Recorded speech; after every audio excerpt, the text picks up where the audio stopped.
감사합니다. 우리 옆에 있는 분 인사하겠습니다. 반갑습니다. 네, 웃으면서 인사하셔야 좋습니다. 네, 한번 이렇게 인사하겠습니다.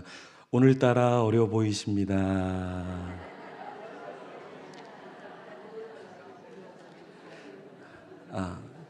오늘따라 어려워 보이십니다 아니고요.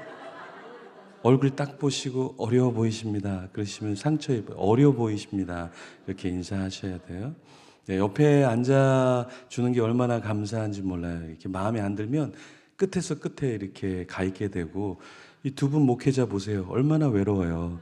혼자 있잖아요. 그죠? 옆에 앉아주는 건 큰 축복이에요. 우리 옆에 있는 분에게 이렇게 인사하겠습니다. 밥 좀 사주세요. 네. 바쁘면 돈으로 주세요. 이렇게 자꾸 이야기하셔야 건강하게 뭐라도 얻어먹을 수 있잖아요. 네. 오늘 끝나고 여기 밥을 줘요, 목사님? 아, 좋은 교회입니다. 이 교회를 절대 떠나시면 안 돼요. 네. 예. 예. 그 탐욕도 중독이거든요. 네. 예. 좋아요. 여러분들 시간이 없으시면 다 끝날 때 밥 때라도 와서 이렇게 식당으로 가면 되죠. 네네, 아주 좋은 교회입니다. 네, 중독에 대해서 제가 이제 나누는데 이렇게 무서운 곳에 초청받을 줄 몰랐어요. 네, 우리 어르신들이 많이 계신데 어른들은 중독에 나는 상관이 없다 이렇게 생각할 수 있는데 어른들이 대부분 다 중독입니다. 혹은 어른들이 이 중독을 다음 세대를 다 만들어주는 그런 역할을 한다. 네, 그래서 여러분들이 잘 들으시고 우리 자녀에게 자꾸 적용하려고 하지 마시고 여러분한테 먼저 적용을 하시면 좋습니다. 네, 제가 어디를 가든지 꼭 하나 물어보는 질문이 있어요.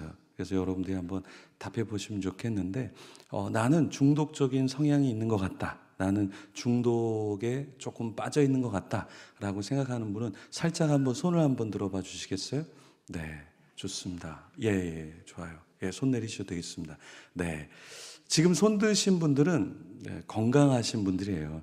그러니까 중독에 빠져 있더라도 나올 수 있는 아직은 굉장히 건강한 단계에 있는 사람이다. 이렇게 보시면 되고 손 들까 말까 하다가 이렇게 못 드신 분들 있죠. 네, 이런 분들을 우리가 심리학적인 전문 용어로 그지 같은 인간 이렇게 얘기를 해요. 네, 이제 문제는 뭐냐면 우리가 신앙도 신앙이 좋은 사람은 어떤 사람이냐면 저는 죄인입니다. 이걸 고백하는 사람 우리가 신앙이 좋다 그러잖아요. 예를 들어서 신앙을 오랫동안 했는데 난 의인이야. 나는 죄를 한 번도 져본 적이 없어. 나는 늘 성경을 묵상하고 천사들이 내 곁에 있고 주님도 나를 아셔. 당신만 나를 몰라. 뭐 이렇게 하면 그 사람이 믿음이 좋은 사람이 안 좋은 사람이에요. 안 좋은 사람이죠. 신앙이 좋다라는 건 뭐냐면 나는 늘 죄인인 것 같아. 나는 지옥에 가야 할 그런 존재인데 하나님 나에게 은혜를 주셔서 그냥 그저 감사해. 이게 신앙이 좋은 거잖아요. 마찬가지로 내가 건강한 사람이란 건 뭐냐면 나는 중독자야. 나는 중독의 성향이 강해. 그러니까 이걸 날마다 고백하는 사람이 사실 중독으로 안 가요. 근데 내가 중독이 아닌 것처럼 가만히 있다 보면 음성적으로 훨씬 더 중독에 많이 빠지게 된다라는 거예요. 그래서 우리가 우리 자신에게도 물어봐야 되지만 우리 자녀와 우리 배우자에게도 가끔씩은 물어봐야 돼. 그러니까 매일 물어보면 그거는 잔소리가 되는 거고 조언과 잔소리의 차이는 뭐예요? 잔소리는 시도 때도 없이 하는 거고 조언은 1년에 한두 번 그 사람을 위해서 하는 게 조언이잖아요. 그렇죠? 그러면 우리가 이 중독에 걸려 있는지 아닌지를 나 스스로도 체크하고 내 주변에 있는 사람에게도 체크하는 게 이게 예방이 된다라는 거예요. 그러니까 사람은 참 신기해요. 사람은 참 신기해서 화장한 거야? 이렇게 물어보면 혼자 있을 때 무슨 소리가 기억이 나요? 화장한 거야? 이 소리가 들려서 화장을 하게 된단 말이에요. 그렇죠? 예, 이게 계속 들리면 나중에 환장하겠지만 나중에는 내가 화장을 해도 안 되는구나, 변장을 해도 안 되는구나, 이 환장하겠네. 그래서 나의 존재를 깨우치기 시작한단 말이에요. 마찬가지예요. 중독도 체크가 들어와주고 내가 어떤가를 하면 조금씩 나아지는 그게 해법 중에 한 가지다. 그러면 우리가 이제 중독이 아닌 척하면 이제 문제가 생기게 되는데, 어떻게 되냐면 이제 중독이 아닌 척하게 되면 우리가 이중 생활을 한다라는 거예요. 그러니까 사람들이 있는 데서는 굉장히 괜찮은 척하지만 사람들이 없으면 내 중독의 성향이 너무나 급하게 급진적으로 강하게 나타나기 시작한다는 거예요. 그래서 이 중독이라는 게 음성적으로 감춰져 있을 때 중독은 굉장히 무섭다. 오히려 중독이 드러나기 시작하면 케어를 받아야 되고 누군가 나를 감시해 주는구나, 누군가 나를 도와주는구나, 누군가 나를 걱정해 주는구나 하면은 내가 이러면 안 되지라는 생각이 있게 된다라는 거예요. 여러분, 양자역학이라는 거 아시죠? 양자역학. 양자역학 이게 뭐예요? 원자가 보고 있지 않을 때는 그냥 가만히 있는데 누군가 관찰자가 있으면 다르게 움직인다라는 거예요. 이게 양자역학이잖아요. 똑같이 우리가 누군가 나를 케어하고 있고 누군가 나를 생각하고 누군가 나를 위해서 기도하고 있다라고 생각을 하면 우리는 어떻게 되냐? 이게 바뀌기 시작하는 거예요. 내가 이렇게 살아서는 안 되지. 내 부모님이 나를 얼마나 사랑하시는데. 그래서 이 중독도 마찬가지로 내가 중독에 빠져 있는가, 우리 자녀가 혹은 배우자가 그런 요소가 있지는 않는가 가끔씩 우리는 체크를 해야 된다라는 거예요. 그래서 제가 이제 전통교회에서 이렇게 다음 세대를 맡을 때 거기에 이제 젊은이들, 청년들이, 리더들이 한 300~400명 정도 되는 공동체 제가 디렉터로 있었는데, 이 많은 300~400명 되는 리더들을 어떻게 토요일마다 이제 리더 교육을 하는데 어떻게 하면 좋을까? 그래서 제가 10가지 체크리스트를 만들었어요. 그래서 아침에 몇 시에 일어나는가, 11조는 하는가, 또 우리가 하는 운동이 있는데 덜더 운동이라고 덜 먹고 더 나누는 운동이 있는데 이런 거 동참하는가. 그리고 마지막에 10번째 체크리스트가 뭐냐면 중독 OX. 그러니까 중독에 대해서 적지는 말고 창피하니까 그냥 중독에 빠져 있으면 O, 요번 주에 내가 중독에 전혀 영향이 없었으면 X 이렇게 표시를 셀프 체크를 하게 만들었는데, 이렇게 되면 대부분 OOX, OOX 그러다가 XXO, XXXO, XX 나중에는 상담도 받지 않았는데 매주 이거를 체크하니까 어때요? 자기가 체크할 것을 체크하고 있는 거예요. 그래서 나도 모르게 요번에 또 동그라미 하긴 그렇고 그냥 좀 노력해야지 해서 중독에서 조금씩 나오게 된다라는 거예요. 그래서 중독은 체크만 해도 굉장한 큰 효과가 있어요. 그래서 저는 어디 가면 항상 중독에 대한 설교를 하거든요. 제가 지난주도 김해에 마커스 집회가 있어서 거기서 이제 메시지를 나눌 때, 거기서도 제가 그 부산과 김해 이런 청소년들 한 1000여 명 이상 모여 있는 집회에서 제가 나눈 게 중독에 대한 이야기를 나누는데, 왜 그러냐면 중독에 대해서 체크를 받고 무엇인가를 알면 이게 보이기 시작하는데, 보이지 않으면 내가 뭘 하고 있는지를 잘 모른다는 거예요. 예를 들어서 여러분에게 현미경으로 오늘 여러분 손을 이렇게 쫙 보여주면 여기에 세균이 엄청나게 수억 개의 세균들이 있는 것을 여러분들이 딱 눈으로 확인하면, 여러분 점심 먹을 때 손 씻고 먹을 것 같아요? 그냥 오늘 세균과 함께 동행하리라, 이거를 만천하에 전파하리라 그럴 것 같아요? 딱 보여주기 시작하면 끔찍하거든요. 그러니까 중독도 마찬가지다. 그래서 우리 다음 세대에게 중독이 무엇인가, 얼마나 이게 무서운가, 이거를 우리가 좀 알려줄 필요가 거기에 있는 거예요. 그러면 중독은 음성적으로 가면 문제가 뭐가 생기냐면 이중생활을 한다라는 거예요. 근데 우리 부모님들은 잘 몰라요. 우리 아이가 학교를 가니까, 우리 아이가 학원을 가니까, 우리 아이가 과외를 받으니까, 우리 아이가 내 말은 아직까지는 듣고 있으니까, 그러니까 음성적으로 있을 때는 중독에 빠져 있는지 전혀 모르는데, 나중에 상담을 할 때 상담을 받아보면 이 아이가 보통은 대학교 때 중독이 많이 드러납니다. 그러니까 초등학교, 중학교, 고등학교 때도 중독이 있었는데 부모의 레이더망에 잘 걸리지가 않는 거예요. 그런데 이제 어느 정도 대학 때가 되면 학교도 잘 안 가고 늦게 일어나고 반항도 이제 하게 되고, 그러면서 얘가 뭔가 문제가 있는데 상담을 받아보면 중독에 빠져 있는 경우, 상담을 받지 않아도 딱 내가 봐도 얘는 게임 중독이고 얘는 음란 중독이고 얘는 술 중독이고 얘는 도박 중독이고, 이게 막 드러나니까 부모님들이 그때 와서 상담을 받는데 이미 중독은 음성적으로 초등학교 때, 중학교 때, 고등학교 때 중독은 계속해서 발현되고 있다라는 거예요. 제가 2주 전에 그 기독교 대안학교에서 이제 부모님들을 대상으로 이렇게 이야기를 나누면서 이제 중독의 데이터를 좀 말씀을 드렸어요. 그러니까 그 말씀을 드리고 이제 마약 중독에 대해서 제가 잠깐 언급을 했는데, 우리 청소년들도 마약을 많이 합니다. 그러니까 부모님들이 막 웃으시는 거예요. 그래서 왜 웃으시냐 그러니까 청소년들이 무슨 마약을 하냐고. 그래서 제가 깜짝 놀랐어요. 우리 청소년들이 마약을 엄청나게 많이 하고 있거든요. 왜냐하면 요즘엔 텔레그램이라고 하는 그 앱을 통해서 마약 책이 연결을 시켜서 이 젊은이들이 마약을 훨씬 더 많이 하는, 그 나이가 있는 분들은 이런 걸 잘 못 다루다 보니까 구하기도 어렵고 어려움이 있는데, 젊은이들은 텔레그램으로 아주 손쉽게 마약을 접하다 보니까 이 청소년들과 대학생들이 마약하는 사람들이 되게 많아요. 또 한 가지 이유는 뭐냐면, 이 젊은이들이 마약이나 게임이나 도박을 많이 해야 누가 돈을 벌까요?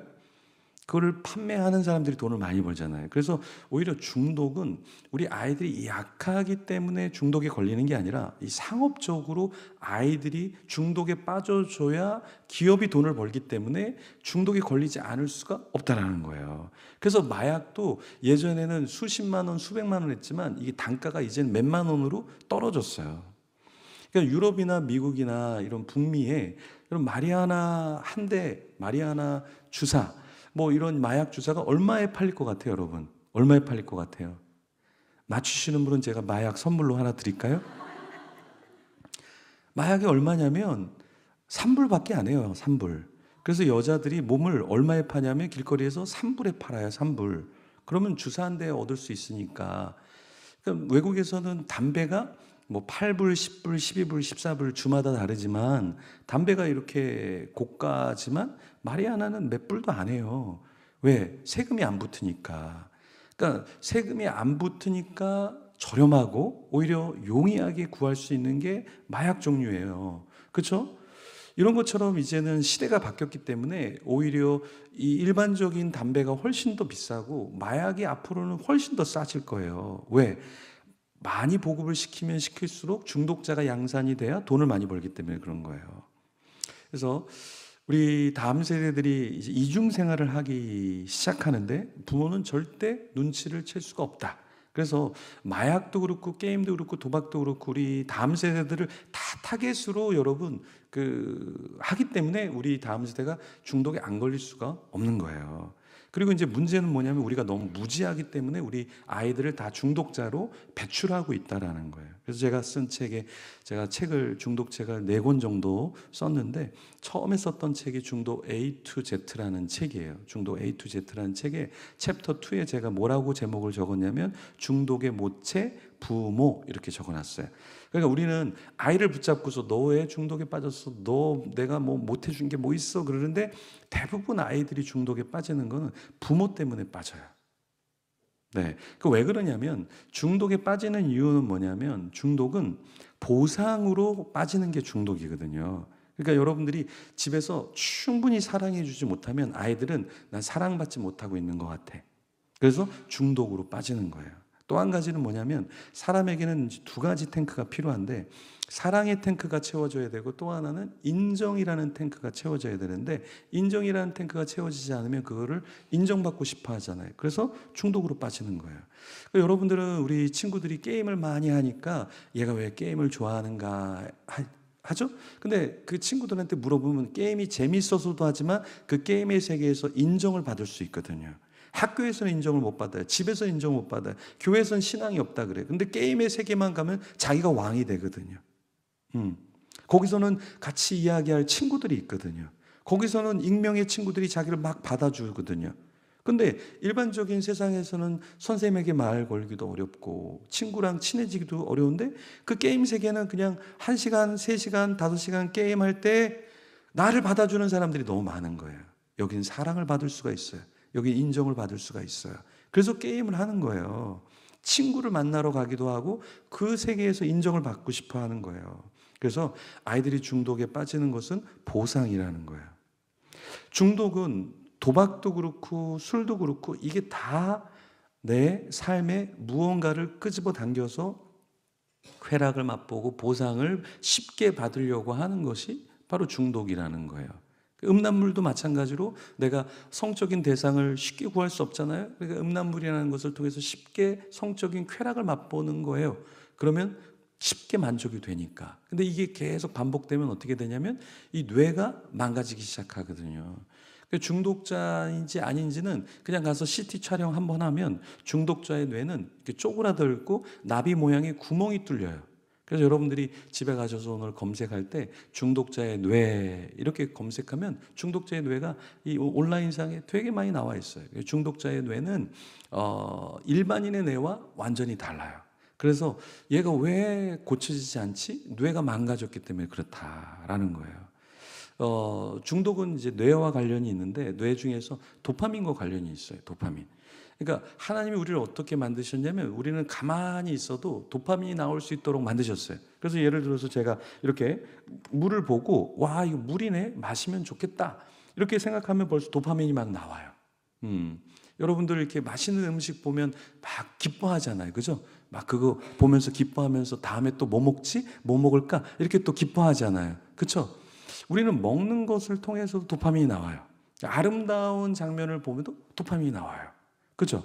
그러니까 하나님은 우리에게 모든 일상생활에서 기쁨을 통해서 도파민이라는 게 나오게 만드셨는데 이 중독자가 되면 모든 일상에서의 도파민이 1도 나오지 않아요. 그 중독자는 자기가 중독된 거에만 도파민이 나와요. 그래서 중독에 계속 빠져 있는 거예요. 그러니까 도박을 하는 사람은 도박을 할 때 이걸 당길 때 돈이 들어올 때 그 돈이 들어올까 말까 잃을까 이 상태에서 엄청난 양의 도파민이 쏟아지기 때문에 다른 곳에서는 도파민이 1도 나오지 않으니까 학업이 안 돼요. 사람을 만나도 그 사람과 아무런 일에 교감이 없는 거예요. 그래서 중독자는 중독자로 인생을 마감할 수밖에 없다라는 거예요. 마약도 일반적으로 우리가 중독에 빠지면은 이제 쾌락이 100이라고 한번 생각을 하면 마약은 쾌락이 1000이 되는 거예요. 1000.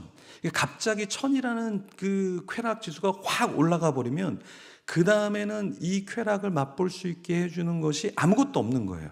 그래서 도박에 빠진 사람 중에 나오는 사람은 거의 없어요. 도박도 마찬가지예요. 도박도 엄청난 쾌락이 그 안에 있기 때문에 도박에 빠져 있는 사람들은 도박에서 나올 수가 없다. 언제 빠져나오냐? 죽을 때 빠져나온다. 그래요. 우리가 이제 중독 전문가들하고 그 태백에서 저희가 세미나를 했는데 그 태백에서 이제 거기 근처에 있는 대학교에 중독 전문가 교수님도 오고 그 정선 카지노 근처에서 이제 중독자들이 없으면 아무것도 없으면 돌아가지 않아요. 그럼 그 사람들이 홈리스가 돼요. 그래서 태백과 정선의 홈리스는 가난한 사람들이 아니라 도박에 빠졌다가 인생을 다 탕진하고 갈 곳이 없어서 그냥 남아있는 사람들이에요. 그런 센터에 있는 분들도 같이 오셔서 같이 세미나하고 교제하고 그랬는데 이 정선 카지노가 20년 전에 만들어진 거거든요. 그때 이제 몇 명이 들어가도록 수용을 했냐면 6천 명이 한 번에 들어가도록 건물을 지었어요. 근데 약 2달 만에 그 당시 한 400억 정도의 흑자를 봅니다. 그러니까 20년 전에 400억이면 지금으로 따지면 훨씬 큰 가치죠. 근데 지금은 그 카지노가 부흥이 돼서 지금 10,000명이 한 번에 들어갈 수 있어요. 10,000명이. 예. 거기서 24시간 일하는 사람이 몇 명이나 되는 줄 아세요? 2,500명이 일을 해요. 2,500명이. 그죠?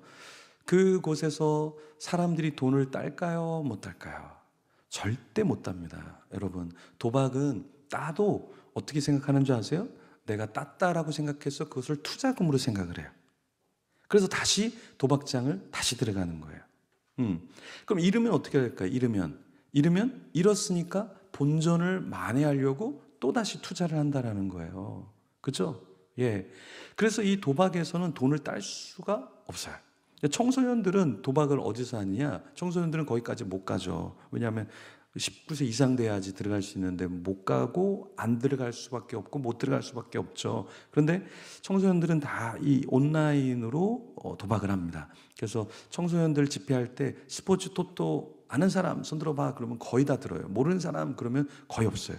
청소년들 세계에서는 이 스마트폰이나 온라인으로 도박을 해요. 그래서 2018년에 청소년 도박 실태 조사를 이렇게 했어요. 그랬을 때 이 공식적인 통계가 여러분도 온라인으로 쳐보면 돼요. 매년이 이거는 도박 조사가 나오기 때문에 2018년 청소년 도박 실태 조사에서 도박을 해봤어요? 도박을 하고 있어요? 경험했어요? 이렇게 했을 때 도박을 경험하고 하고 있는 친구들이 몇 프로가 나왔냐면 42.1%가 나왔어요. 그러니까 1000명 중에 421명이 도박을 했거나 하고 있거나 경험했던 친구들이라는 거예요. 2019년에 다시 2018년에 도박을 했고 한 친구들을 경험했을 때 6%가 증가했어요. 그래서 48%가 나왔어요. 그래서 이 청소년의 도박은 우리가 생각할 때는 없는 것 같지만 우리가 생각하는 것보다 훨씬 더 청소년들이 도박을 쉽게 접근한다는 거예요. 그러니까 스마트폰만 주어지면 이 음란물이나 스마트폰만 주어지면은 웹툰이라든가 스마트폰만 주어지면 미디어 중독이라든가 이게 헬게이트가 확 열리는 거예요. 그래서 동성애가 우리나라가 수직 상승을 한 나라인데 핸드폰 때문에 그래요. 핸드폰 어플 중에 동성애 어플이 있어요. 그거 하나 딱 깔면 180m의 베어 체형의 어떤 성을 좋아하는지 무료로 누구랑 성관계할 수 있는지가 다 떠요. 그거 깔면 여기에 1km, 5km 안에 있는 어떠한 동성애자들이 누가 어디서 기다리고 있는지 다 뜨니까 이게 먹잇감이 되고 쾌락을 누리기에 너무 손쉽게 되고 그러면서 우리나라의 동성애가 수직 상승하게 되는 거예요. 이게 다 스마트폰의 보급을 통해서 우리가 중독이 가속화됐다라는 거예요. 0세에서 4세 아이들의 스마트폰을 사용하는 율이 몇 프로나 될 것 같아요? 0세에서 4세. 예, 46%라 그래요. 46%. 그러면 0세가 태어나자마자 엄마 스마트폰 주세요 말을 할까요? 못 할까요? 여러분의 아이들은 태어나면서 감사합니다. 고생하셨습니다. 그렇게 말을 했어요? 아이가? 말도 못하는 아이가 부모가 아이를 쉽게 키우려고 스마트폰을 주는 거예요. 그럼 어떻게 돼요? 아이가 가만히 있어요. 그죠? 칭얼거리지도 않아요. 그래서 여기 권사님들 계시지만 권사님들이 아이들을 쉽게 키우는 방법이 있어요. 그냥 스마트폰 하나 이렇게 거치대에다가 세워주고 목욕탕 갔다 와도 애가 가만히 있고 장을 보러 갔다 와도 가만히 있고 우리 아이는 굉장히 착하네. 그래 그거 봐 그거 봐. 그게 뭐냐 아이들의 뇌를 망치는 거예요. 프랑스에서는 아이 3세 이하의 아이에게 미디어 시청이 법적으로 금지되어 있어요. 왜냐하면 2세의 아이의 뇌가 거의 1.4kg 정도 우리 뇌의 무게가 되는데 거의 아이의 뇌가 75%가 2세 이전에 다 만들어지거든요. 그때 기질과 성격과 인지력과 감성이 다 풍부하게 발달이 되는데 그때 이거를 딱 주면 아이들이 다 ADHD가 되는 거예요. 그래서 우리 아이들이 ADHD가 지금 너무 많은 이유가 뭐냐? 여러분 이거는 스마트폰은 아주 강력해서 우리가 영화를 이야기할 때 28프레임 뭐 이렇게 이야기를 해요. 그건 1초에 28컷을 보여주는 거예요. 그래서 영화를 어떻게 보느냐, 무엇을 미디어를 시청하냐에 따라서 우리의 뇌와 우리의 반응이 달라진다라는 거예요.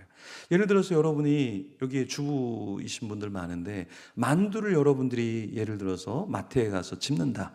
그럼 여러분 만두를 어떤 만두를 여러분은 짚을 것 같아요? 나는 전혀 모르는 만두를 구입한다라는 분 계셔요? 없어요. 뇌가 가장 많이 본 걸 짚게 되는 거예요. 말하고 상관없고 브랜드랑 상관없어요. 어떤 브랜드가 나에게 가장 많이 노출됐는가? 그래서 광고 회사는 10초, 15초 광고에 억대의 광고료를 쏟으면서 그걸 보여주는 거예요. 왜요? 몇 억을 쏟아도 몇십억을 건질 수 있기 때문에 그런 거예요. 그죠? 여러분 우리 청소년들도 게임을 할 때 누가 광고를 할 것 같아요? 최불암 선생님이 아이들에게 게임하자 광고할 것 같아요? 아니면 청소년들이 좋아하는 연예인들이 게임하러 들어와 그럴 것 같으세요? 다 청소년들이 좋아하는 연예인들이 몇 억씩 광고료를 받고 그걸 찍는 거예요. 그러면 광고를 하는 회사는 그 연예인 써서 몇십억을 벌까요? 몇백억을 벌까요? 몇백억을 벌어요. 그러니까 몇 억 투자하는 거는 아깝지가 않은 거예요. 그러니까 청소년들은 내가 좋아하는 연예인이 들어오라 그러니까 난 게임 좋아하지도 않는데 나 저 게임은 좀 하고 싶다. 그래서 게임에 중독이 되는 거예요. 그래서 이 다음 세대들은 다 약자일 수밖에 없는 거예요. 강하기 때문에 중독이 걸리는 게 아니라 사회적인 약자. 중독의 먹잇감이 되기 때문에 중독에 빠져 있다라는 거고 우리 가정이 불안하기 때문에 중독에 빠지는 거예요. 그러니까 사랑이 부족하고 인정이 부족하니까 아이가 탈출구를 찾은 게 그냥 스마트폰 하는 거예요. 게임하는 거예요. 그렇죠? 아이들이 도박하는 거예요. 부모님이 충분히 용돈을 주지 않으니까 돈에 대한 욕심이 있고 뭔가 사고 싶은데 부모님에게 말하기는 관계적으로, 집이 돈이 많아도 관계적으로 불편하면 그냥 내가 뭐 따르게 조달해 볼까 하다가 도박하면 돈을 딸 수 있어? 그래서 하는 거예요. 그렇죠? 그래서 이 중독이라는 것은 보상으로 있어서 이루어진다라는 거예요. 그래서 여러분들이 충분히 아이들에게 스킨십을 충분히 많이 해주셔야 되고 충분히 칭찬하셔야 돼요. 예, 잔소리는 막 엄청나게 하고 칭찬은 별로 하지 않고, 예, 끝말에 지 아비 닮아갖고 뭐 이렇게 이야기하고 하면 아이들이 상처를 굉장히 많이 받는다. 그렇죠? 그래서 우리 부모님들이 잘 모르는 게 우리 아이들은 우리 부모님의 칭찬과 사랑을 그리워하고 있다. 그래서 여러분들이 만나면 오늘도 집에 가셔서 억지로라도 사랑해, 잘하고 있어, 용돈 필요하면 얘기해. 그래서 항상 열어놓고 아이들을 받을 준비를 해야 되는데 자꾸 뱀소리 내면서 엄마 알지? 엄마 하면 한다. 한 번 얘기한 건 끝까지 가는 거야. 알았어? 오늘 갔다 오라 그랬지. 학원 갔다 오라 그랬지. 과외 그렇게 하라 그랬지. 지 아비 닮아갖고 내가 이렇게 하면 안 돼요. 예, 자꾸 뱀의 모습으로 하지 마시고 좀 아름다운 모습과 교회에서 하는 것처럼, 그렇죠? 우리 부모님들이 이렇게 애들 막 훈육하다 교회에서 전화 오면 예 목사님, 예 권사님 하면서, 예, 천사를 가장한 그런 악마의 세력을 보여주면 아이들이 깜짝깜짝 놀라죠. 중독이 정말 무서운 거는, 중독은 이제 두 가지가 무서운데, 한 가지가 뭐냐면 중독은 내성이라는 게 무서워요. 중독은 금단현상이라는 게 무서워요. 자, 금단현상이라는 건 뭐냐면 금단현상이 있기 때문에 중독을 못 끊는 거예요. 무슨 말이냐면 금단현상이라는 건 내가 이렇게 스마트폰을 막 갖고 있다가 뭔가를 하다가 딱 멈추잖아요. 그럼 아이들에게 오는 증상이 있는데 그 중에 한 가지가 뭐냐면 초조 불안이라는 거예요. 초조하고 불안하기 시작해요. 그래서 아이들이 항상 핸드폰을 갖고 있으려고 그래. 그래서 어떤 아이에게 우리 교회에서는 핸드폰을 거두니까 바구니에다가 핸드폰 집어넣어, 그러니까 그 아이가 오늘로 교회 끊었습니다 이렇게 얘기를 해요. 실제로. 왜 그러냐? 이 금단 현상을 견딜 수가 없기 때문에 내가 교회를 끊어버리지 이걸 끊을 수가 없다라는 거예요. 그래서 금단 현상의 한 가지가 초조하고 불안한 거예요. 그래서 그 금단 현상 때문에 우리가 중독을 끊기가 어려운데, 그 다음에 일어나는 게 뭐냐면 식은땀이 나기 시작하는 거예요. 가만히 있는데 아이가 막 식은땀이 나고 초조하고 불안하기 시작하죠. 그리고 손이 떨리기 시작하죠. 네, 몸이 떨리기 시작해요. 중독자들은 중독을 멈추는 순간, 술 중독자들이 술을 안 마시잖아요. 떨리기 시작해요. 초조해요. 식은땀이 나기 시작해요. 그 다음 단계는 또 뭐예요? 금단 현상이 있으면 환청이 들리기 시작해요. 환각이 보이기 시작해요. 그래서 뭔가 보이기 시작해요. 뭔가 들리기 시작해요. 그래서 이 중독자들은 자기 몸을 막 긁어요. 벌레가 지나간다고 살점을 띄어내는 사람도 있고, 왜? 자꾸 띄어내리려고 그래요. 자꾸 나보고 죽으라고 한다고, 나보고 띄어내리라고 한다고. 이게 금단 현상 때문에 오는 거예요. 그래서 중독자는 방치해둬서는 안 된다. 우리가 교회에서 양육을 하잖아요. 양육. 그 왜 양육을 할까요? 우리가 케어해 주기 위해서. 근데 누구보다도 케어가 필요한 사람이 누구냐면 중독자거든요. 광주에서 예전에 유학 때 같이 신앙생활했던 청년이 광주에 있는데 거기서 이제 사업을 하는데 전화가 왔어요. 목사님, 우리 조카가 게임 중독인데 어떻게 하면 좋겠어요? 그래서 부모님 중에 한 명이 조금 아이를 이렇게 밀착해서 케어를 해야 돼. 그러니까 예, 알겠어요. 그래서 이제 이야기한 거예요. 이야기했는데 그 가족이, 부모님이 다 직장 생활을 하는데 둘 다 아무도 그만두지 않겠다라는 거예요. 그럼 그 아이가 게임 중독이면 집에 혼자 있으면 뭐 하고 싶겠어요? 부모님이 12시에 들어온대. 그러면 그 아이가 뭐 하겠어요? 게임 중독자가 게임하고 있지. 아무도 없는데 집에. 그러면은 결코 중독에서 나올 수는 없다. 그러니까 중독에 빠져 있으면 부모 중에 한 명은 정말 아이의 케어를 위해서 내가 전문 직종에 있더라도 그걸 내려놔야 된다라는 거예요. 그러니까 이단도 마찬가지, 종교 중독도 이단에 빠져도 마찬가지입니다. 제가 교회에서 사역을 하는데 믿지 않는 분인데 그 자녀가 신천지 이단에 빠진 거예요. 그렇죠? 여기도 신천지 한 명 있을 텐데 손 들어보세요. 들 뻔했어요?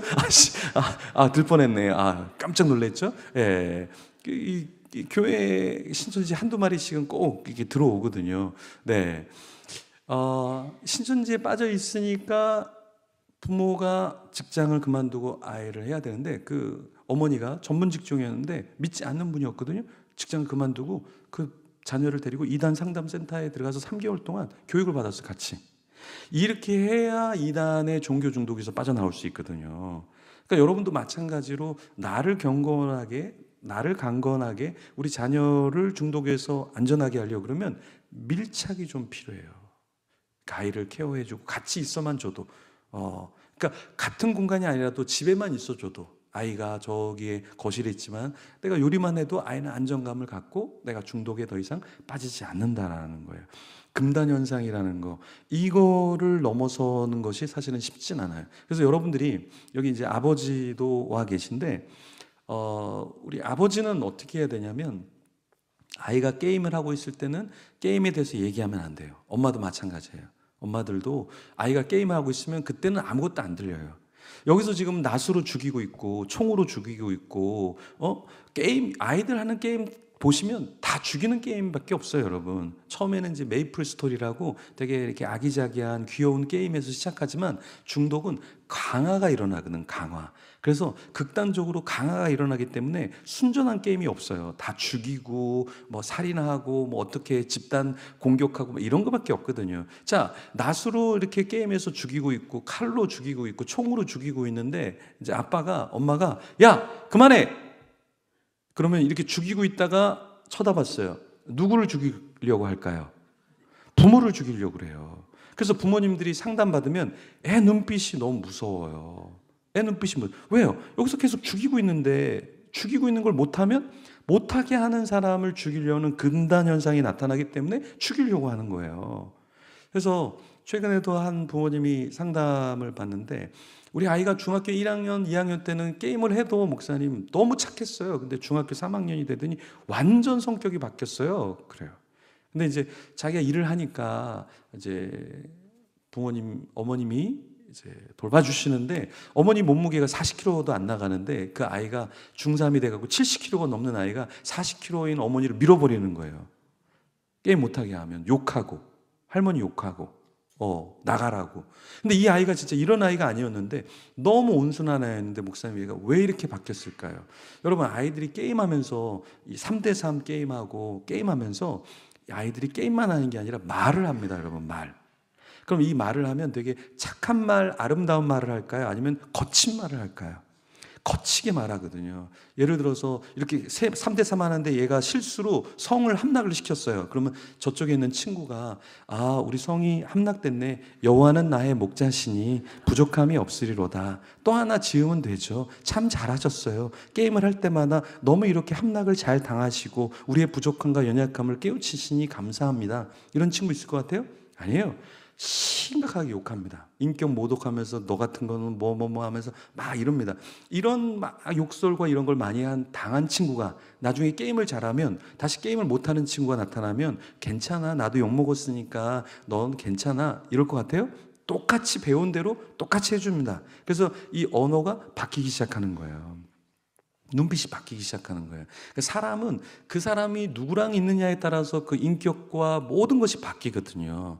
그래서 여러분 교회에서는 168시간 중에서 1시간 교회에서 있잖아요. 그죠? 1시간 배우는 걸로 어떻게 아이 인격이 성장이 되겠어요. 근데 게임할 때는 여러분 게임할 때 아이들이 몇 시간 할 것 같아요? 게임. 네. 보통 집에서는 1시간만 합니다. 왜냐하면 엄마가 1시간 이상 하면 고난주간에 십자가에 거꾸로 틀어서 매달 수 있기 때문에 집에서는 대부분 1시간만 해요. 근데 밖에 나가서 PC방에 가서 친구들하고 스마트폰으로 계속 게임합니다. 아이들이 지금 조금 늦게 오는 아이들은 학원 끝났다가 집 앞에서 게임하다가 들어가요. 네. 중독에 빠진 거에 더 하다가 들어간단 말이에요. 그래서 우리 부모님들은 항상 하는 말이 있어요. 목사님 우리 아이는 1시간만 해요. 그렇죠. 엄마 앞에서는 1시간만 한다라는 거예요. 왜 그러냐면 중독의 무서움은 금단현상 플러스 내성이라는 것 때문에 그래요. 내성. 이 내성이라는 게 뭐냐면 마약 중독자는 첫 봉이 마지막 봉이다 이렇게 얘기를 해요. 이게 무슨 말일까요? 첫 봉이 마지막 봉이다. 이거 잘 못 맞추시는데 맞추시는 분 있으면 교회 건물을 좀 제가 드리고, 예. 무슨 말일까요? 첫 봉이 마지막 봉이다. 첫 봉이라는 게 너무 강력해서 아무리 더 강력한 마약을 해도 이 처음의 마약의 느낌을 다시 가질 수가 없는 거예요. 그래서 첫 마약이 극대화됐고 그것을 다시 느끼고 싶어서 양을 늘리고 시간을 늘리지만 첫 봉이 마지막 봉이고 그 봉을 찾아서 계속해서 중독자가 죽을 때까지 자기 몸에 주사를 놓고 마약을 흡입하고 냄새를 맡고 한다라는 거예요. 그래서 마약하는 사람은 첫 봉이 마지막 봉이다. 이 말이 무슨 말인지 아는 거예요. 자, 처음에 했을 때 도파민이 떨어졌을 때 이 양이 되게 적은 양이 들어와도 이 도파민이 극대화됩니다. 그러니까 예를 들어서 이게 술이라고 생각을 하면 이 술이 처음에 요만큼만 술을 마셔서 내가 취하고 도파민이 떨어졌다. 그러면 계속해서 요만큼만 마시면은 딱 좋겠는데 내성화가 일어나기 시작하면 이 정도 마셔서는 느끼질 못하는 거예요. 그래서 술 중독자는 한 병이 넘고 두 병이 넘고 세 병이 넘는 거예요. 제가 만났던 중독 상담했을 때 한 분은 중독에서 술 중독에서 나온 분이에요. 그래서 술 중독에서 어떻게 나오셨냐, 어떻게 얼마나 마셨냐 그러니까 여자분인데 자기가 하루에 술을 7병씩 마셨대요. 네, 처음부터 7병 마셨을까요? 마시다가 보니까 양이 늘었겠죠. 어떻게 중독에서 나오셨어요? 그러니까 이분이 암에 걸렸는데 이렇게 체내를 이렇게 열어보니까 체내에 알코올이 너무 많이 쌓여 있어요. 의사분이 얘기를 하면서 내가 너무 많이 마셨구나.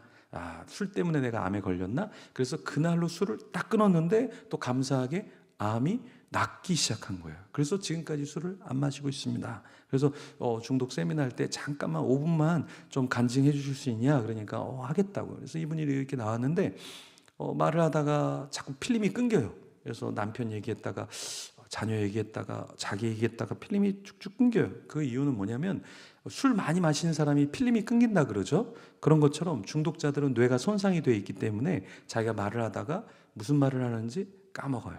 그래서 다른 말을 했다가 또 무슨 말을 했지 하고 다른 이야기를 하는 거예요. 이게 중독은 뇌의 손상과 연결이 되어 있기 때문에 그런 거예요. 이렇게 한 병을 마시던 사람이 한 병에서 끝나는 게 아니라 7병으로 가는 이유는 뭐냐? 이게 내성화가 있기 때문에 그래요. 제가 전라도에 있는 시골에 가서 집회를 하는데 거기서 올 수 있어요, 목사님? 그래서 갈 수 있죠. 하는데 진짜 시골이에요, 시골인데 여기 남자 중학교 남자애 3명이 이렇게 맨 앞줄에 있는 거예요.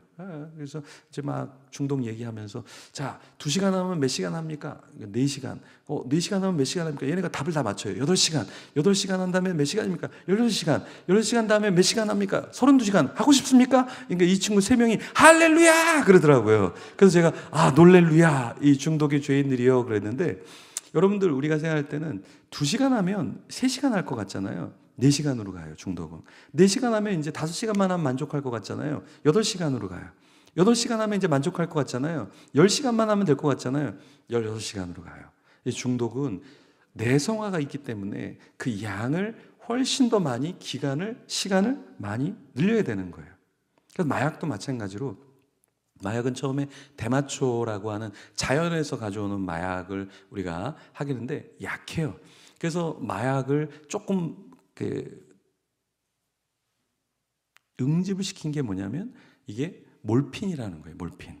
우리도 몰핀 주사 맞잖아요. 그렇죠? 우리 산모인분들 태어날 때 몰핀 주사 맞잖아요. 이 몰핀보다 더 정제해서 더 만든 게 뭐냐면 헤로인이라는 거거든요. 근데 헤로인이 너무 해한 것을 알고서 1925년경에 헤로인을 금지시켜요. 의학에서. 그런데도 지금 많은 사람들이 헤로인을 마약으로 투여하면서 불법적으로 마약을 느끼고 있거든요. 즐기고 있잖아요. 근데 이 헤로인뿐만 아니라 지금은 마약을 한 가지만 하면 안 되고 여러 가지를 이제 합성 마약을 합니다. 그래야 이제 폭죽 터지듯이 마구마구 터지니까 여러분 술 마시는 사람들 중에서 폭탄주를 마셔서 마시는 분들 있죠. 이분들은 다 중독자이기 때문에 그래요. 일반 술로 한 가지 술로는 이제 더 이상 만족을 못하니까 술을 짬뽕을 시켜서 폭탄주를 마셔서 마시는 거예요. 그래야 뇌가 반응하기 시작하는 단계로 빠지게 됐다라는 거예요. 그래서 나 폭탄주 마셔. 나 이 정도 양을 마셔. 그거는 다 중독이 내성화가 돼서 더 이상 중독으로 쾌락을 당기기가 쉽지 않기 때문에 굉장한 중독자로 빠져 있다라는 거예요. 이 내성화. 그래서 요즘에 이제 젊은이들이 많이 하는 10대, 20대 아이들이 많이 하는 마약이 펜타닐이라는 마약인데, 펜타닐이라는 마약은 미국도 많이 하지만 이제 우리나라 젊은이들도 쉽게 구할 수 있는 펜타닐이라는 마약은 굉장히 무서운 마약이에요. 그래서 여러분 10대, 20대 아이들이 이 펜타닐을 하면 생 이빨이 다 빠져버려요. 그래서 여러분 주위에 생이빨 빠졌다라는 것은 대부분 10대, 20대에 생이빨이 빠지기가 쉽지 않거든요. 이 펜탄이라는 마약이 엄청나게 무서워서 근육을 경직시키고 호흡에 곤란을 주기 시작하고 엄청난 금단 현상을 일으키고 생이빨을 다 빠뜨리게 할 정도로 아주 무서운 마약이에요. 근데 이게 젊은이들이 요즘 많이 하는 마약이에요. 그러니까 마약하는 사람들은 이제는 하나의 마약으로는 감당이 안 되기 때문에 마약을 다 섞어서 합성 마약을 만들어서 이제 하는 거예요. 그러니까 예전에는 대마초는 키워야 됐잖아요. 그죠? 재배해야 됐잖아요. 근데 합성 마약은 손쉽게 만들거든요. 그래서 마약의 단가가 계속해서 떨어지고 있는 이유가 있는 거예요. 2023년 11월 23일에 인천에 마약이 들어와서 이제 그 인천항에서 마약이 적발이 됩니다. 그때 이제 적발이 됐던 양이 10.8kg 정도 돼요. 이 10.8kg면 어느 정도의 사람들이 마약을 투여할 수 있냐면 한 번에 38만 명이 마약을 투여할 수 있는 거예요. 38만 명. 엄청나죠. 이 금액으로 따지면 수백억, 수천억이 되는 금액이 되는 거예요. 근데 동남아에서 마약왕이라는 사람이 잡혔는데 이 사람이 한국 사람이에요. 근데 이 마약왕이라는 사람이 한국에 매달 얼마씩을 보냈냐면 60kg씩 한 달에 계속해서 보낸 거예요. 근데 적발이 되든 안 되든 계속 보내는 거예요. 한 번만 통과가 되면 이 60kg가 한 번만 통과가 되면 아까 10kg에 38만이라고 그랬죠. 예를 들어서 30만만 잡고 60kg 하면 36에 18, 180만. 대전 인구 전체가 그냥 마약 한 번을 할 수 있는 것이고 이건 천문학적인 숫자가 되는 거예요. 그래서 마약상들이 마약을 하는 이유는 두 가지가 있는데 하나는 내가 마약을 하기 위해서 돈벌이를 해야 되기 때문에 한국의 마약책 모든 사람들은 마약을 하고 싶어서 마약을 하기 위해서 마약책을 하면 돈을 많이 벌기 때문에 그걸 하는 거예요. 네. 그리고 이 마약이라는 것도 역시 금전과 상관이 있어서 계속해서 마약을 하도록 사람들을 부추기는 거예요. 이 내성이라는 것이 생겨서 한 번, 두 번 하기 시작하면 이게 증가가 되기 때문에 여러분들 아이들 중에서 게임하는 아이들 있잖아요. 게임하는 아이들. 목사님 저는 우리 아이가 30분만 해요. 우리 아이는 1시간만 해요. 여러분들이 모르셔서 그래요. 그 1시간이 금방 2시간으로 가고 2시간이 금방 4시간으로 가고 금방 8시간으로 가요. 이게 왜 그러냐? 중독은 내성화 때문에 그런 거예요. 그래서 될 수 있으면 여러분들이 자녀가 어리거나 주변에 자녀가 어린 자녀가 있으면 핸드폰을 줘야 될까요? 안 줘야 될까요? 네, 안 줘야 되죠. 안 줘야 되죠. 제가 휴가 때 저쪽 강원도에 갔는데 휴가 때 아침에 뷔페를 갔는데 아이들이 이렇게 세워놓고 다 먹는 아이가 한 명도 없는 거예요. 한 명도 먹지 않아요. 다 뭔가 탭이나 핸드폰을 세워놓고서 먹질 않더라고요. 그래서 제가 이렇게 자리에 앉으면서 제 아내한테 여보 저기 봐. 한 명도 먹는 애가 없어. 그러니까 아내가 여보 조용히 하세요. 다 듣겠어요. 그래서 다 들으라고. 한 명도 먹는 아이가 없어요. 여러분들도 식당에 가서 아이들이 뭐 하고 있나 잘 보세요. 대부분 식당 가면 아이들 다 이거 놓고 있습니다. 먹지 않아요. 여러분 피리 부는 소년 들어보셨어요? 그 피리 부는 소년이 나중에 피리 불면서 누구를 데려가요? 다 아이들을 다 데려가잖아요. 이 미디어가 스마트폰이 지금 아이들을 다 데려가고 있어요. 그래서 우리가 이스라엘이 70년 바벨론 포로 생활을 했다 그랬잖아요. 70년. 그죠? 근데 지금은 이 사탄과 이 악의 세력이 우리 자녀들을 다 이 바벨론, 스마트폰의 바벨론에 해서 인생의 중요한 70년을 다 앗아가 버리는 거예요. 근데 그걸 일조하는 사람이 누구냐? 바로 우리 부모예요. 여러분들이 스마트폰 줬잖아요. 여러분이 줬잖아요. 그렇죠? 그러고서 여러분이 뭐라 그래요? 절제하라 그런 거예요. 절제하라고. 근데 이거는 이런 거예요. 고양이에게 생선을 이렇게 주고 고양이에게 생선을 딱 주고 고양이 너 이거 싱싱한 고등어 내가 지금 바다에서 금방 잡아온 건데 일주일 동안 먹으면 안 돼. 그럼 고양이가 야옹야옹 하고 일주일 동안 안 먹을까요? 바로 먹죠. 고양이 바로 먹어요, 여러분. 고양이가 뭔 절제를 해요. 생선인데. 근데 여러분이 아이들에게 이 미디어를 주면서 야 하루에 1시간만 해. 하루에 1시간만 해. 절제하라고 절제. 근데 절제가 안 돼요. 왜? 우리도 절제가 안 되는데 애들이 어떻게 절제가 되겠어요?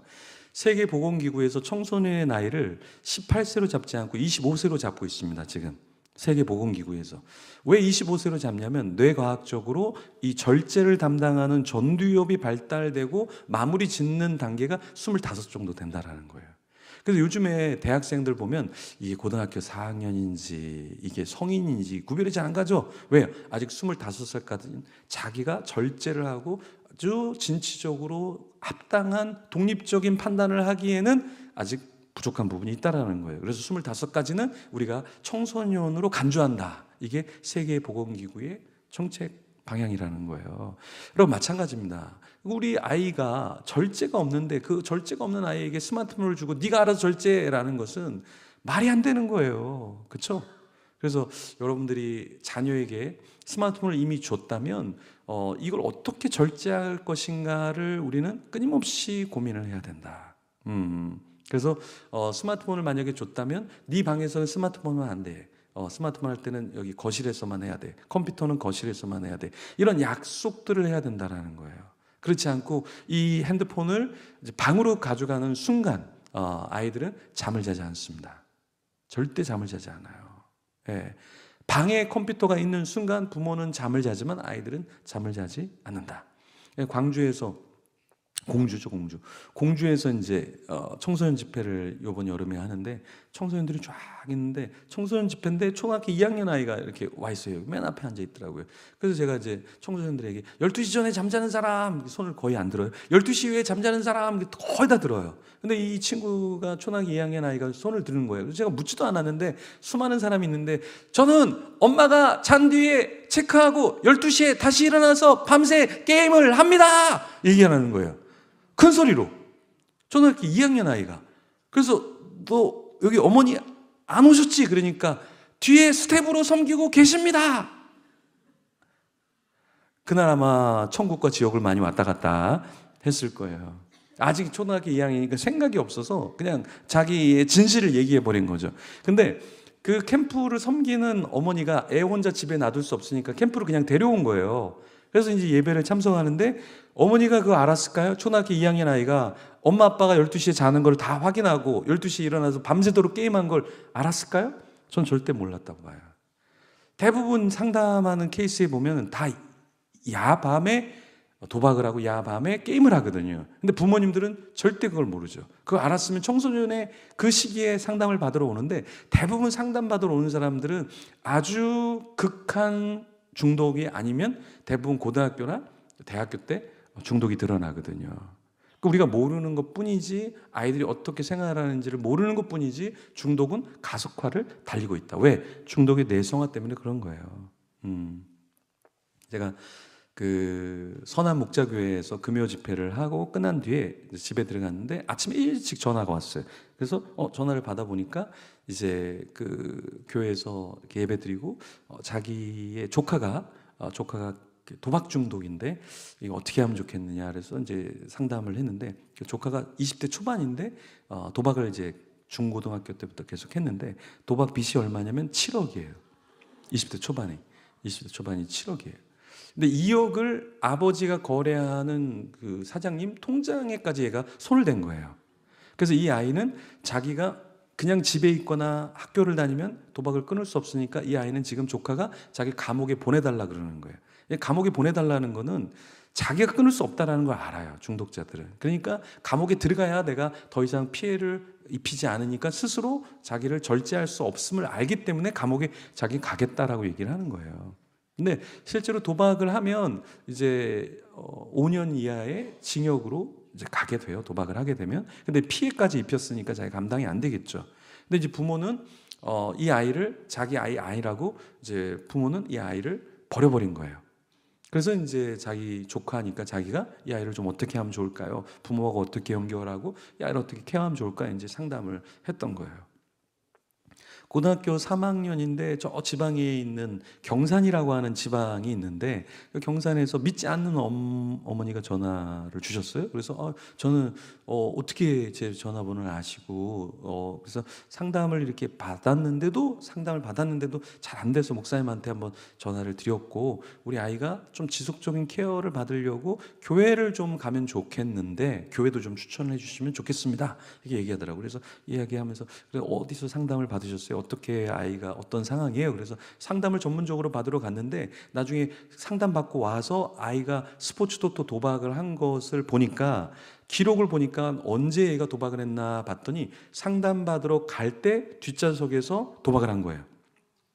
상담받고 끝난 뒤에 오면서 또 핸드폰으로 도박을 한 거예요. 그러니까 이 아이가 일반 상담 가지고서는 안 된다라는 것을 깨우쳐서 부모가 더 안타깝게 연락을 줬던 거예요. 여러분, 내성화라는 것은 이 자리랑 상관없이 시간이랑 상관없이 계속해서 늘어만 가는 거예요. 그러니까 시간만 나면 도박하는 사람은 시간만 나면 이것을 계속해서 하는 거예요. 그러니까 주식도 여러분 중독입니다. 주식을 중독으로 안 빠지게 건강하게 하는 사람은 한 10억, 100억 정도 이렇게 놔두고 아이가 이제 다 컸을 때 꺼내는 거는 건강한 주식이에요. 그렇죠? 그런데 막 돈 조금 넣어놓고 아침에 보고 점심에 보고 저녁에 보고 화장실 가서 보고 계속해서 이거 보는 거는 중독이라는 거예요.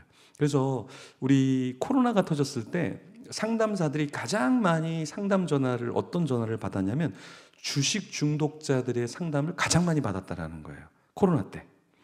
근데 이 주식도 마찬가지로 중독이고요. 여러분들 드라마 이렇게 보시는 거, 근데 드라마를 이렇게 꾸역꾸역 잘 챙겨 보시다가 또 못 본 것까지 이렇게 몰아서 이렇게 보시는 분들이 있죠.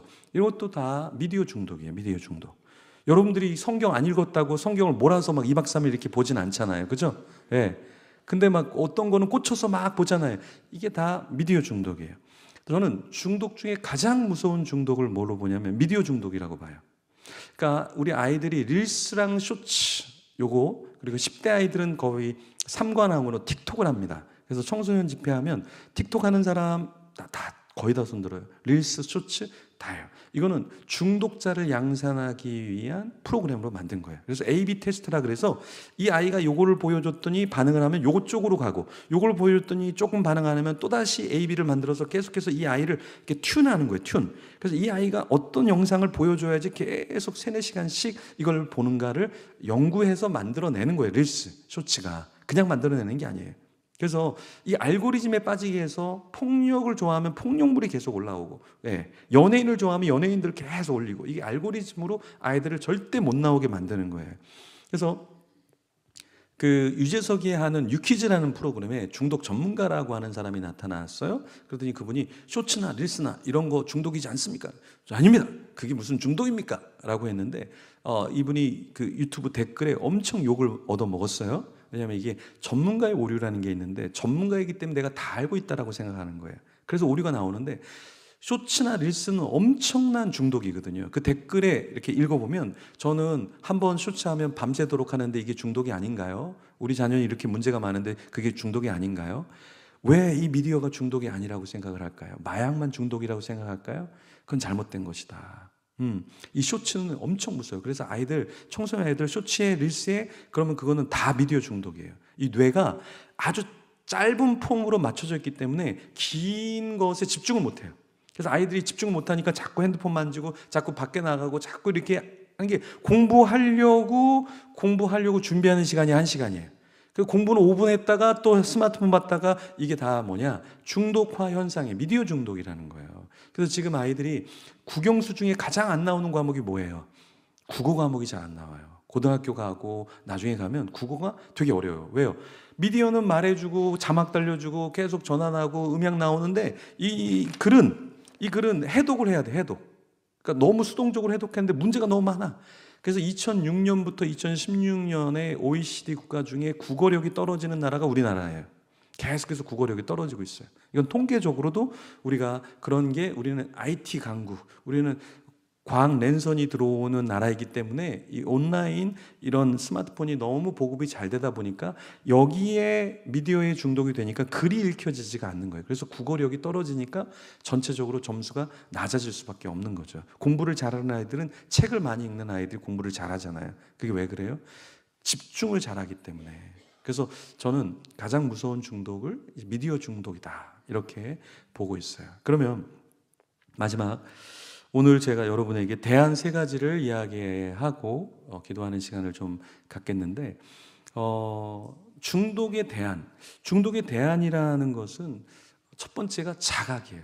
그래서 제가 여러분에게 이렇게 이 말씀드리는 게, 중독은 자각이 일어나면 어휴 뇌가 구멍이 뚫린데, 뇌가 쪼그라든데, 뇌가 망가진데, 너 있잖아, 이게 온라인 한번 검색해봐, 뇌가 어떻게 되나 비교한 거, 일반인의 뇌와 중독자의 뇌는 달라진대. 그래서 이게 중독이라는 게 되게 무서운 거구나.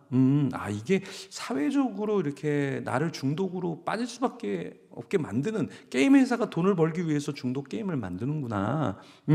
이런 자각이 있으면 중독에서 빠져나오려고 한다라는 거예요. 카지노에 없는 세 가지 맞춰보세요. 카지노에 없는 세 가지. 시계. 여기 중독자들이 많이 오셨네요. 예? 보통 맞추기 쉽지 않은데 그냥 경험자들 네, 좋아요. 시계, 거울, 예, 창문. 훌륭한 교회입니다. 예. 왜 시계가 없냐면, 중독자들은 시간에 관념 빠지면 중독에서 나올 수 있잖아요. 뭐 하러 가야 되는데, 누구 만나야 되는데, 시계가 없어요. 창문이 없어요. 나를 부르는 가정, 나를 부르는 회사, 나를 부르는 학교 절대 보지 못하도록 창문을 다 없애버립니다. 그리고 거울을 없애는 이유가 뭔지 아세요? 중독자들은 한 번 도박을 하면 1시간, 2시간 하는 게 아니라 하루 이틀 해요. 하루 이틀. 그죠? 예. 도박장에서 하다가 도박장에서 나가라 그래요. 그러면 또 온라인으로 해요. 그러다가 또 도박장에 가요. 또 온라인으로 해요. 근데 이게 몰골이 피폐해져요. 그렇죠? 근데 그 피폐한 걸 딱 거울을 보면 나 옛날에 이러지 않았는데 자각하게 되잖아요. 자각하지 못하도록 거울이 없는 거예요. 여러분, 쇼핑할 때 백화점에 없는 두 가지, 시계, 창문. 그 쇼핑에 집중하도록 다 디자인된 거예요. 어떤 분은 거울 그러는데, 옷 살 때 뭐 봐야 돼요? 예, 신발 살 때 뭐 봐야 돼요? 백화점 한번 가보셔야 돼요. 네, 백화점에 거울은 있습니다. 근데 이 백화점에 이렇게 에스컬레이터를 이렇게 가다가 에스컬레이터가 바로 있는 게 아니라 삥 돌아서 가야 되는 층이 있어요. 그렇죠? 어떤 분이 이거 잘못 만들었네. 잘못 만드는 거예요? 아니면 일부러 돌아가게 만든 거예요? 일부러. 그 매대는 비싸요. 사람들이 반드시 삥 둘러서 가야만 하는 그 섹션을 만든 거예요. 디자인된 거예요. 그죠? 이 중독이라는 것도 다 디자인입니다, 여러분. 아이들이 보는 유튜브에는 아이들이 좋아할 만한 상품들이 계속해서 광고로 올라와요. 다 이거 디자인되는 거예요. 그렇죠? 예. 아이들이 유튜브를 보고 우리가 유튜브를 보잖아요. 예를 들어서 상품은 돈을 낼까요, 안 낼까요? 이 컵을 여러분들이 사잖아요. 그럼 얘는 돈을 내요, 안 내요? 우리는 돈을 내지만 얘는 상품이니까 돈을 안 내잖아요. 그죠? 상품은 왜? 팔려가니까. 사람 판매가니까. 여러분 유튜브를 하면서 유료가 아니라 무료로 우리가 미디어, 이 미디어, 저 미디어 막 쓰잖아요. 그죠? 검색하고 막 그러잖아요. 왜 그러냐? 여러분이 상품이기 때문에 여러분에게 돈을 안 받는 거예요. 그러니까 여러분은 유튜브에 구독을 하면 얼마의 가치가 되냐면 50원짜리가 되는 거예요. 50원짜리. 왜요? 내가 그 유튜브를 보면서 어떻게 해요? 광고가 뜨죠. 거기에 광고주들이 어떤 광고를 붙이면 이 사람이 더 잘 판매할까? 그래서 이 구글이 광고를 매칭해주고 돈을 받고 우리는 팔려가기 시작하는 거예요. 그래서 진취적인 독창적인 사람이 만들어지지 않는다. 그러니까 구글, 실리콘밸리의 구글의 직원의 70%는 자녀에게 핸드폰을 주지 않는다 그래요. 핸드폰을 만들었던 애플사의 스티브 잡스는 자기 딸에게 핸드폰을 주지 않았다고 해요. 스티븐 스필버그는 자기 영화를 자기 자녀에게 절대 보여주지 않았다는 거예요. 영화가 주는 임팩트, 부정적인 효과가 있기 때문에 보여주지 않았다고 얘기해요. 그래서 이 자각이라는 게 우리에게 필요하다. 첫 번째는 자각이에요, 여러분. 두 번째, 중독에 대안은 무엇이냐면 공동체라는 거예요. 공동체. 그러니까 여러분들이 여기 지금 공동체로 와 계신 거거든요. 그래서 여기 화요일마다 어머니 기도회 우리 기도회 하는 걸로 알고 있는데, 자녀 축복 기도회 하는 거 알고 있는데, 여러분들이 계속해서 오셔야 돼요. 네. 왜? 그게 나를 건강하게 해주거든요. 그러니까 공동체 안에 있어야 중독에서는 빠져나와요. 그러니까 중독의 치유가 우리가 두 가지가 있는데, 하나는 이제 약물과 병원 치료가 있고, 하나는 사회 치료라는 게 있어요. 그러면 약물, 병원 치료와 사회 치료 중에 어떤 곳이 중독 회복률이 높을까요? 예, 사회 치료가 높습니다. 약물과 병원 치료는 우리가 3%에서 8% 정도 잡아요. 네. 근데 사회 치료는 70%, 75%로 잡아요. 사회 치료라는 건 뭐냐면, 사회 치료는 이렇게 교육하고 세미나하고 양육하고 예배하는 걸 우리는 사회 치료라 그래요. 그리고 소그룹으로 나눔하는 거, 이게 사회 치료라고 이야기해요. 이 사회 치료는 옥스퍼드에서 1920년대에 만들어진 건데, 빌 윌슨이라고 하는 사람이 옥스퍼드에 어떠한 중독에 치유하는 게 있다 그러는데, 이 옥스퍼드의 그 모임은 크리스찬들의 모임이었어요. 그래서 빌 윌슨은 무신론자였기 때문에 난 절대 가지 않을 거야. 그러다가 이 빌 윌슨이 합병증이 오고 중독이 가속화되면서 가봐요. 그리고 빌 윌슨이 치유가 돼요. 근데 이 빌 윌슨은 무신론자였지만 치유가 되면서 자기가 신앙을 갖게 되고, 이것을 일반인에게도 확대를 시켜야겠다. 그래서 조직화되게 만든 사람이 빌 윌슨인데, 이 사람이 이제 믿지 않는 사람들도 좀 들어올 수 있도록 신이라고 하는, 그 하나님이라고 하는 용어를 그냥 일반적인 신으로 만들고, 그래서 그것을 사람들에게 보급을 하기 시작해요. 그래서 12단계 중독 회복 프로그램이 지금 171개 나라에 퍼져 있는데, 이건 12주 동안에 소그룹을 하는 거예요. 그래서 첫 단계가 뭐냐면, 나는 나에게 힘이 없습니다. 나는 나를 컨트롤할 수 없습니다. 신이 아니고서는 나는 어찌할 수 없는 중독자입니다. 이걸 고백하는 게 1단계예요. 그렇게 해서 공동체에서 소그룹을 하면 거의 75%의 회복률을 보인다라는 거예요. 미국에는 베텔이라고 하는 치유 공동체가 있고, 캐나다에는 와그너 힐스라고 하는 치유 공동체가 있는데, 여기에 회복률은 99% 정도 된다고 보시면 돼요. 믿는 사람들의 치유 공동체는 공동체 생활에서 아침에 6시에 일어나고 오전에 2시간 정도 이렇게 예배를 드리고 점심을 먹고 오후에는 다 노동을 합니다. 노동. 그러니까 중독의 회복 중에, 우울의 회복 중에, 상처의 회복 중에 노동이라는 게 들어가요. 그래서 노동을 통해서 몸이 건강해지고 정신이 건강해지거든요. 그래서 제가 상담할 때도 이렇게 보면 다 노동을 시킵니다. 그래서 그 한 친구가 대학생인데 게임 중독자인데, 어머니가 어떻게 하면 좋겠습니까? 그래서 그 친구 그냥 용돈 주시면 절대 안 되고, 용돈을 벌어서 생활할 수 있게 하셔야 돼요. 그래서 편의점이든 뭐든 아르바이트를 시키세요. 그래서 GS 편의점에 갔는데 2시간 만에 다리 근육이 없어서 주저앉아 버렸어요. 자기 놀라고, 사장님 놀라고, 어머니 놀라고 다시 연락이 왔어요. 제가 다시 보내야 됩니다. 중독자들은 아무것도 안 움직이기 때문에 1년 정도 되면 8kg 정도가 빠집니다. 중독자들은. 그러니까 그게 지방이 빠지는 게 아니라 근육이 빠지는 거예요. 근육이.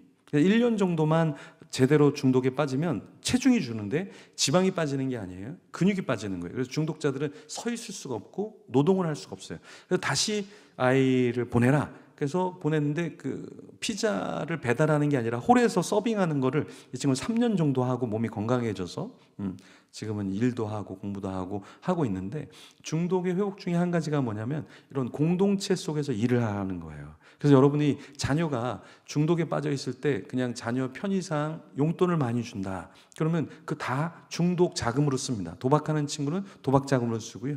네. 게임하는 친구는 다 게임 자금으로 다 씁니다. 그래서 중독자에게 돈은 위험한 요소예요. 알코올 중독자는 돈 있으면 다 알코올 사 마시거든요. 그렇죠? 그래서 이 공동체 안에 있어야 중독이라는 건 회복이 된다. 그래서 여러분들이 자녀들 양육, 목사님, 전도사님이 교회 양육한다, 무조건 다 보내세요. 그게 다 치유 과정이거든요. 나중에 여러분 상담하면 시간당 페이를 엄청나게 해야 돼요. 정신병원 갔다가 나오면 정신병원 병원비 엄청나게 나가거든요. 대부분 정신병원 자녀 보냈다가 오면 날 것 같지만 안 낫습니다, 여러분. 정신병원에서 그 주사 놓고 눌러 놓잖아요. 약물로 눌러놔요. 그러면 애 면회 가면, 그때는 약물을 좀 약하게 하면 애가 뭐 하고 있는지 침 흘리고 있어요. 질질 침 흘리고 있어요. 그런 아이가 집에 와 있잖아요. 다시 중독이 그냥 증폭이 됩니다. 그래서 예전에 우리가 격리시키면 중독이 좋다 그래서 산속에다가 막 격리시켰거든요. 정신병원에다 막 가둬뒀거든요. 근데 그렇다고 아이들이 나오면 괜찮아지냐? 절대 괜찮아지지 않아요. 약물로 눌러놓는 게 대책이 아니에요, 여러분. 건강한 사회에서 건강하게 교육받고 양육받고 하는 게 너무 중요해요. 그래서 여러분들 자녀가 비전 트립이 있다. 무조건 다 보내셔야 돼요. 무조건. 왜? 9박 10일 동안 가면 게임도 못해요. 그죠? 이런 금단 현상이 일어나요. 그걸 극복할 수 있어야 된다는 거예요. 그래서 여러분 교회 안에 있는 교육 프로그램, 양육 뭐 다 신청하셔야 돼요. 왜? 중독은 공동체에서 회복이 되거든요. 이게 상담 기능이 있어요. 그래서 이게 여러분도 오늘 오셨지만 여기서 기도하시고 이렇게 이야기 들으시고 하는 모든 것들이 다 뭐냐? 이게 다 회복의 길로 가는 거예요. 그렇지 않으면 여러분들은 열매가 없게 된다. 오늘 읽었던 말씀 보면은 12절 말씀에 보면 이렇게 얘기해요.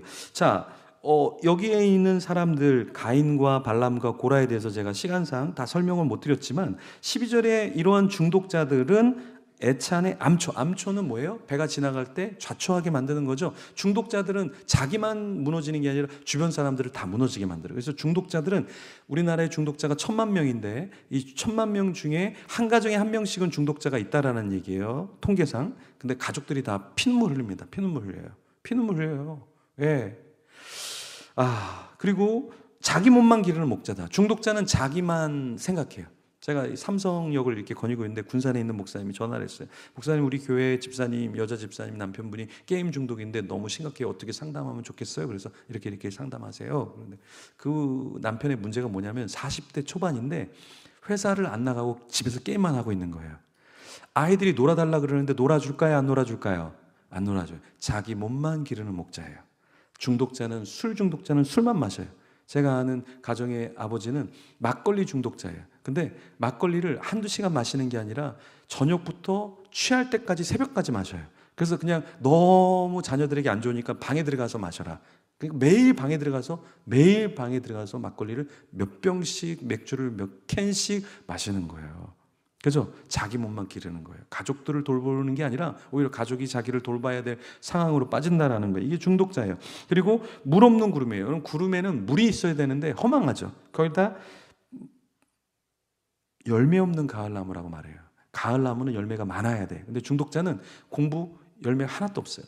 사업에, 일에 열매가 하나도 없어요. 그래서 일하는 직장인인데 마약 중독자인데 상담하는데 목사님 그래요. 일이 안 되시죠? 네, 집중이 안 돼서 제 일을 자꾸만 다른 사람이 맡고 있어요. 근데 그분이 그래요. 목사님, 마약 한 번 한 사람 중에서 마약을 끊을 수 있는 사람은 저는 없다고 봅니다. 이게 마약 한 사람의 발언이에요. 그만큼 마약이라는 중독이라는 게 끊을 수가 없는 거예요. 직장 생활하면서 그분은 이제 나중에 직장에서 제대로 일을 못 합니다. 일을 못 쳐내요. 왜? 열매가 없게 돼요. 결국에는 가을나무인데 열매가 하나도 없게 된다. 그리고 13절에 보면은 바다의 거친 물결은요. 아무리 여기에 물이 적어도 이게 거칠잖아요. 마시려고 그러면 사람 죽입니다. 아무리 거친 물결은 좁은 공간에 있어도 사람들을 다 죽이는 그런 존재가 된다라는 거예요. 거친 물결이고 예비된 캄캄한 흑암으로 돌아갈 유리하는 별은 별인데 아름다운 별인데 유리라는 것은 방황하고 있다라는 거예요. 그죠? 그래서 여러분 중독에 빠지지 않게 하려면 우리 친구들에게 방향성을 잡아줘야 돼요. 억지로 공부시켜 갖고는 안 되고요. 방향성이 없으면 사람은 방황하게 된다. 방황하면 사람은 방탕하게 된다. 그래서 여러분들이 기억하셔야 돼요. 우리 친구들에게 공부를 중요시 여기고 어떠한 인생의 성공을 주시키는 게 중요한 게 아니라 너의 방향성이 무엇이니?